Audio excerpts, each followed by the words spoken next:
आप देख रहे हैं जनमत हरियाणा और हरियाणा की दिन भर की खबरें लेकर हाजिर हूं मैं आपके साथ काजल ठाकुर। शुरुआत चंडीगढ़ से करते हैं। चंडीगढ़ में संयुक्त मुख्य निर्वाचन अधिकारी इंद्रजीत सिंह ने प्रेस कॉन्फ्रेंस की। उन्होंने कहा कि हरियाणा में 16 अप्रैल से नामांकन दाखिल शुरू होने जा रहे हैं और कल अधिसूचना जारी होगी। 16 से 23 को नामांकन चलते रहेंगे। 24 की अगर बात करें तो 24 को नामांकन की जांच की जाएगी और 26 अप्रैल तक नामांकन वापस लिए जा सकेंगे। नामांकन भरने का जो समय है सुबह 11 बजे से 3 बजे तक रहेगा। और साथ ही उन्होंने ये भी कहा कि नामांकन के दौरान उम्मीदवार के साथ 5 से ज़्यादा व्यक्ति मौजूद नहीं रह सकेंगे। देखिए, हरियाणा के अंदर 16 अप्रैल से नॉमिनेशन स्टार्ट हो जाएंगे और कोई भी व्यक्ति जो नॉमिनेशन फाइल करना चाहता है आरओ के पास जाकर के 11 से लेकर 3 बजे के बीच में नॉमिनेशन फाइल कर सकता है। लेकिन नॉमिनेशन फाइल करने से पहले कुछ एक चीज़ों का ध्यान रखें। सबसे पहले तो कैंडिडेट अपने नेम से या अपने एजेंट के इलेक्शन एजेंट के साथ ज्वाइंट नेम पर बैंक अकाउंट खोल ले।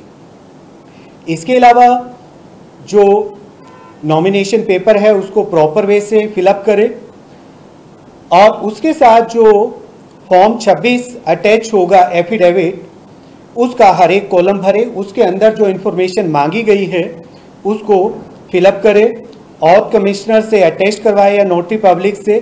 और इसके अंदर कोई भी कॉलम बेलैंक नहीं रहना चाहिए।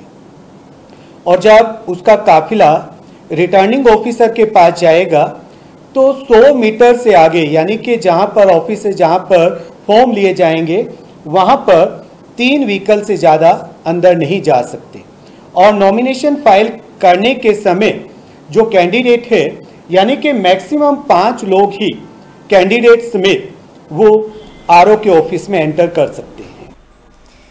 और बीजेपी प्रदेश अध्यक्ष सुभाष बराला ने अरविंद शर्मा के प्रत्याशी घोषित होने पर कहा कि बीजेपी में कोई विरोध नहीं है। साथ ही उन्होंने कहा कि कांग्रेस के प्रत्याशी दीपेंद्र सिंह हुड्डा हार के डर से अब बेचैन हो गए हैं। आप भी सुनिए।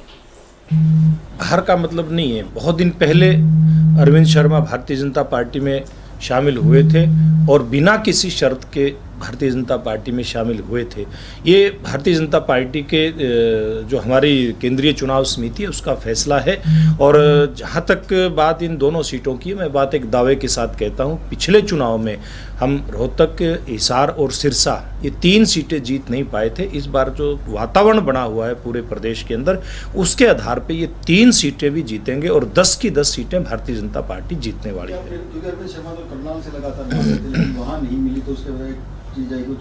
देखिए, ये पार्टी का अपना फैसला होता है कि इस व्यक्ति को कहां से लड़ाना है चुनाव, और ये फैसला भारतीय जनता पार्टी के नेतृत्व ने लिया है। और मुझे लगता है कि मैंने जैसे पहले कहा कि बाकी पार्टियां मैदान में उतरने से कतरा रही हैं, वो इसलिए है कि भारतीय जनता पार्टी बहुत आगे आज के दिन दिखाई दे रही है। देखिए, किसी तरह का कोई विरोध ना था और ना है।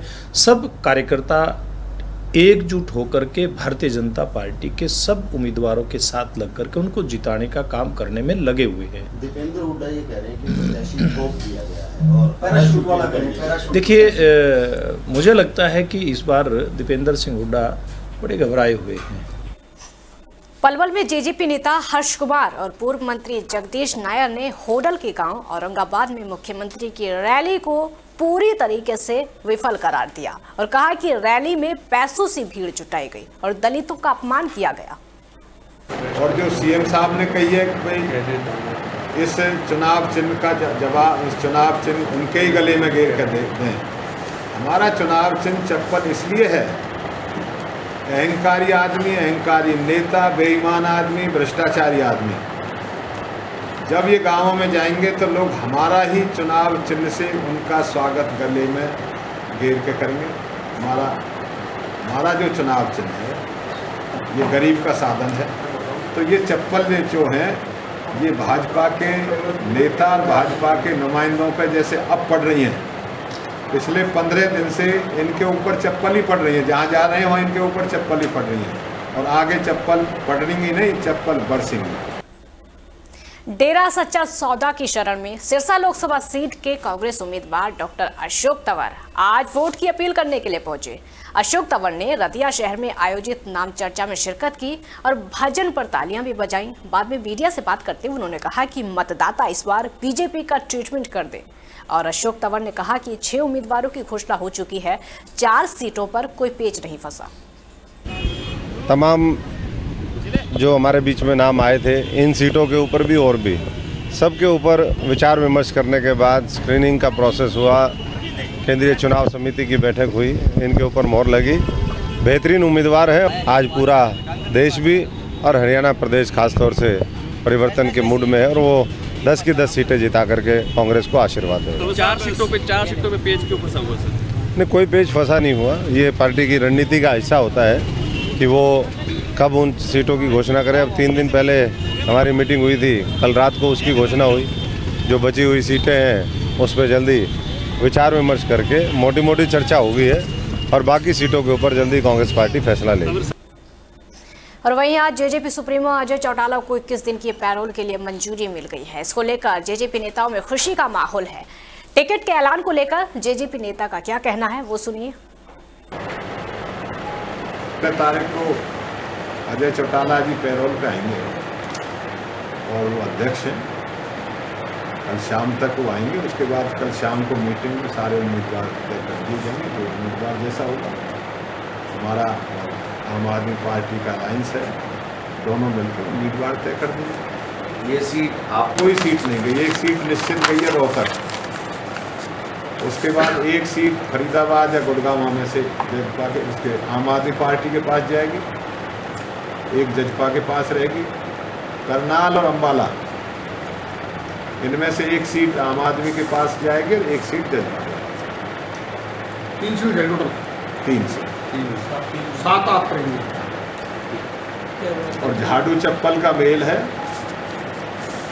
और राजनीति में ऐसा खेल है, देखते रह जाए।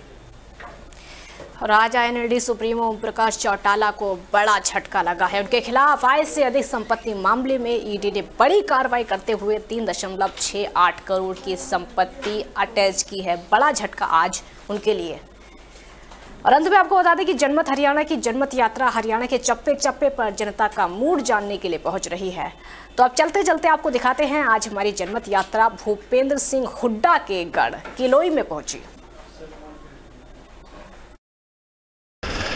जनमत यात्रा रोहतक लोकसभा क्षेत्र के सबसे गढ़ कहे जाने वाले यानी भूपेंद्र सिंह हुड्डा के खुद के विधानसभा क्षेत्र के इलाके में, जहां से वो खुद MLA है, गढ़ी सांपला किलोई। और बीजेपी ने चूंकि दीपेंद्र के खिलाफ एक ब्राह्मण कैंडिडेट को उतारा है, अरविंद शर्मा को, इसलिए यात्रा की आज शुरुआत हम किलोई में कर रहे हैं, ब्राह्मणवास गांव से। ये ब्राह्मणवास गांव किलोई हलके में, जो भूपेंद्र सिंह हुड्डा का गांव है सांघी, उससे कुछ किलोमीटर की दूरी पे। और ये ऐसा गांव है जिसमें कि बैकवर्ड SC और ब्राह्मणों की मतदाताओं की जनसंख्या ज़्यादा है, जाट मतदाता यहाँ पर कम है।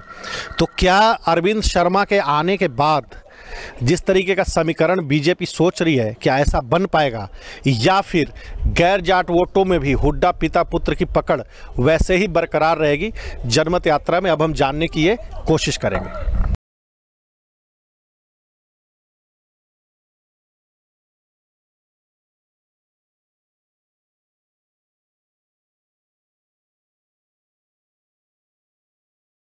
हरियाणा से जुड़ी हर खबर जानने और परखने के लिए डाउनलोड करें जनमत हरियाणा ऐप। सच के अलावा कुछ भी नहीं। राजनीति के आगे, राजनीति के पीछे, हर हलचल को जानने के लिए हमारे YouTube चैनल जनमत हरियाणा को लाइक करें, सब्सक्राइब करें और अपडेट रहने के लिए बेल आइकन दबाना ना भूलें। देखते रहें जनमत हरियाणा, सच के अलावा कुछ भी नहीं।